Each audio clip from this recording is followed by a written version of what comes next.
Good afternoon, students. Today I am going to explain poem number 7 from your textbook, which is titled Report of an Adjudged Case, written by William Cowper. आज हम आपकी book की poem number 7 पढ़ेंगे, जिसके poet हैं William copper. So now we will see about the poet. पहले हम जानें कि इसके जो कवि थे उनके बारे में क्या-क्या जानकारियां हमारे पास हैं. William Cowper, an English poet and harmonist, one of the most popular poets of his time. ये अपने समय के एक प्रसिद्ध कवि के रूप में जाने जाते हैं. Cowper changed the direction of 18th century nature poetry by writing of everyday life and scenes of the English countryside. इन्होंने 18वीं सेंचुरी के आसपास अपने जो लिखने का स्टाइल था वो पूरी तरीके से चेंज कर दिया और इन्होंने अपनी कविताओं का विषय जो है वो हमारी रोजमर्रा की जिंदगी और जो ग्रामीण परिदृश्य हैं उनके आधार पर इन्होंने कविताएं लिखी. In many ways he was one of the forerunners of the romantic poetry. इन्हें रोमांटिक पोएट्री का एक अग्रिम कवि भी कहा जाता है. इन्होंने उस क्षेत्र में भी बहुत काम किया है. The Report of an Adjudged Case is a nice poem written by William Cowper where there was a competition between the nose and eyes regarding who had a better claim over the pair of spectacles. इस कविता का जो विषय है वो बहुत ही रोचक विषय है. इसमें ये बताया गया है कि नाक और आंख के बीच में एक कंपटीशन है, एक केस है, एक प्रतियोगिता चल रही है और वो प्रतियोगिता इस विषय पर चल रही है कि जो चश्मा है उसके ऊपर ज्यादा हक किसका है, आंख का है या नाक का है. तो ये बहुत ही एक इंटरेस्टिंग पोएम है जो हम पढ़ेंगे. Between nose and eyes, a strange contest arose. The spectacles set them unhappily wrong. The pointless dispute was, as all the world knows, to which the said spectacles ought to belong. ये जो है कविता, इसमें लिखा गया है कि जो नाक है और आंख है उनके बीच में एक प्रतियोगिता है और इस बात को लेकर चश्मा भी बड़ा नाखुश है और चश्मा बड़ा नाखुश होकर बैठा हुआ है, उसे समझ में नहीं आ रहा है.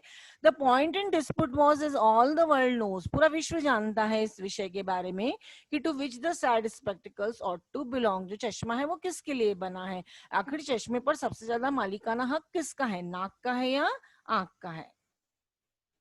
So the tongue was the lawyer and argued the cause with a great deal of skills and a wig full of learning. तो जो जुबान है वो यहाँ पर वकील की भूमिका निभाती है और वो यहाँ आकर आर्ग्यूमेंट करती है और अपनी कुशलता का परिचय देकर जिस तरीके से वो पूरी तरीके से इस केस को लड़ने के लिए तैयार है. While Chief Baron Ear sat to balance the laws, so famed for his talent in nicely discerning. चूंकि जो कान है वो जज का काम कर रहे हैं और कान का काम है कि सब पक्ष को सुनना और संतुलन बनाकर रखना, तो वो यहाँ पर अपना टैलेंट शो कर रहे हैं और बहुत अच्छे से इस केस की सुनवाई के लिए तैयार बैठे हुए हैं.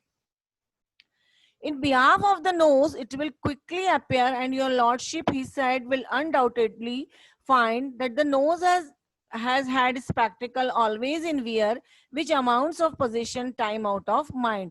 नाक की तरफ से वो अपना वाद प्रस्तुत करते हैं, अपनी बात रखते हैं और वो बोलते हैं इट विल क्विकली अपियर, ये सबको पता है. एंड योर लॉर्डशिप, और महामहिम मैं आपको बताना चाहता हूँ कि इस बात में किसी भी तरह की कोई शक और गुंजाइश नहीं है कि जो नाक है उसी पर चश्मा पहना जाता है और ये दिमाग से अगर और कुछ विचार है तो इसको निकाल देना चाहिए और ये बिल्कुल क्लियर हो जाना चाहिए हमारे दिमाग में कि जो नाक की सही स्थिति है वो सिर्फ चश्मे के लिए और चश्मा नाक पर ही फिट बैठ सकता है. Then holding the spectacles up to the court, your lordship observes they are made with a straddle as wide as the ridge of the nose is, in short, designed to sit close to it just like a saddle. अब चश्मे को पकड़कर दरबार में लाया जाता है और कहा जाता है कि देखिए महामहिम जो जज साहब है उनसे कहा जाता है देखिए कि किस तरीके से एक सीढ़ी का काम करती है, नाक जो है एक पुल का काम करती है और नाक की हेल्प से ही जो चश्मा है वो उस पर आराम से टिक सकता है. ये कहा जाए कि इस तरीके से जो है डिजाइन किया गया है चश्मे को भी कि वो नाक पर जाकर आसानी से बैठ जाए. जिस तरीके से एक पुल की सहायता से व्यक्ति अपनी मंजिल तक पहुंचता है, उसी तरह अगर नाक नहीं होगी तो बिना उसकी चश्मा जो है वो आंखों पर जा ही नहीं सकता है. And would your lordship a moment suppose it is a case that has happened and maybe again, वो जज महोदय से कहते हैं कि आप कल्पना कीजिए, एक ऐसे दृश्य की कल्पना कीजिए कि अगर चेहरे पर नाक ही नहीं हो, दैट द विसेज और the countenance had not a knows, किसी चेहरे किसी आकृति पर अगर नाक ही नहीं होगी तो वो चेहरा कैसा दिखाई देगा? प्रे हु वुड और who could wear spectacles then? ऐसी स्थिति में जब नाक ही नहीं है तो बताइए कोई व्यक्ति चश्मे को कैसे पहनेगा? मतलब चश्मे को पहनने के लिए नाक का होना बहुत जरूरी है. On the whole it appears and my argument shows, जितना कुछ मैंने आपके सामने अपनी बात को प्रस्तुत किया उससे कहीं ना कहीं ये बात साबित हो चुकी है कि with the reasoning the court will never condemn. मैंने जो बात आपके सामने प्रस्तुत करी है आप उसको इनकार नहीं सकते हैं. That the spectacles plainly were made for the nose, क्योंकि जो चश्मा है वो सिर्फ और सिर्फ आंखों के लिए बना हुआ है. And the nose was as plainly intended for them, और नाक जो है चश्मे के लिए बनी हुई है. चश्मा नाक के लिए और नाक जो है चश्मे के लिए बनी हुई है. मतलब कुल मिलाकर कहा जा सकता है कि ये दोनों ही एक दूसरे के लिए बने हुए हैं. Then shifting his side as a lawyer knows how, अगर मैं लॉयर की भूमिका निभाते हुए दूसरी साइड से भी कुछ बोलना चाहूँ, he pleaded again in behalf of the eyes, अगर मैं आंख की तरफ से भी बोलना चाहूँ, but what were his arguments? अब अगर मैं उस तरफ की साइड को बोलने का मौका देता हूँ तो जो कुछ भी आर्ग्यूमेंट है उसको बहुत ही कम लोग जानते हैं. And for the court did not think they were equally wise, और मुझे लगता है कि कोर्ट की नजर में भी जो मैंने दलील दी और जो उस तरफ से बात प्रस्तुत की जाएगी उसका कोई मुकाबला नहीं है. दे वर equally wise.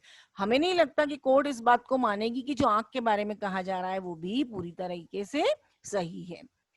So his lordship decreed with a grave solemn tone. तो मैं बिना तर्क वितर्क के सिर्फ एक ही बात को अपने उस पर जोर डालना चाहूंगी कि deceives and clear without on if और बट. मैंने जो दलील दी है उसके निर्णय लेने में आपको किसी भी किंतु परंतु और बट की आवश्यकता नहीं है. That whenever the nose put his spectacles on, जब भी नाक चश्मे को धारण करेगी, चाहे बाय डे लाइट और कैंडल लाइट, चाहे रात का समय हो चाहे दिन का समय हो, आईज शुड बी शट, तो आंखों को ऑटोमेटिकली उस समय बंद हो जाना चाहिए. आंख की उसमें कोई भूमिका नहीं है, चाहे रात का समय हो चाहे दिन का समय हो, आंखों को बंद हो जाना चाहिए. तो कुल मिला के देखते हैं कि इस केस में जो है नाक विजयी हो जाती है. अगर नाक नहीं होगी तो आप चश्मे को पहन ही नहीं सकते हैं. यहाँ पर समरी दी हुई है. ये पूरे जो मैंने आपको स्ट्रेंजर्स अभी यहाँ पर एक्सप्लेन करे हैं ये उसकी समरी है. आप अपनी इस समरी को अपनी कॉपी में उतार सकते हैं. ये बहुत हेल्पफुल रहती है जब आपको मान लीजिए कोई क्वेश्चन बैक एक्सरसाइज के अलावा भी अगर पूछा जाता है तो समरी जब आप पढ़ लेते हैं, याद कर लेते हैं, तो आप बाकी क्वेश्चंस भी अटेम्प्ट कर सकते हैं. तो ये पूरी समरी है, इसको आप अपनी कॉपी में नोट डाउन करेंगे.